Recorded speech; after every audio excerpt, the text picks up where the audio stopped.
Want to make quick and easy transit payments with your Presto card using your iPhone?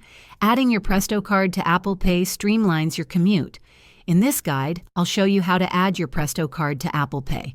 As of mid-2025, adding your Presto card to Apple Pay is fully supported in many transit regions in Ontario, Canada, offering a seamless way to pay your fare using your iPhone or Apple Watch.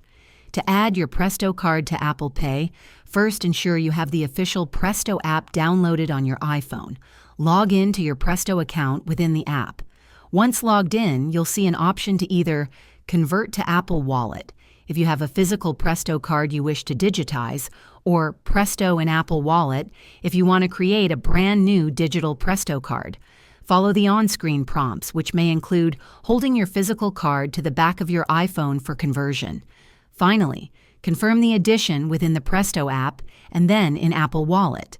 Once successfully added, you can simply tap your iPhone or Apple Watch on Presto readers to pay your fare, making your transit experience faster and more convenient. And there you have it. Adding your Presto card to Apple Pay is a convenient upgrade. If this video was helpful, give it a thumbs up and subscribe for more tips.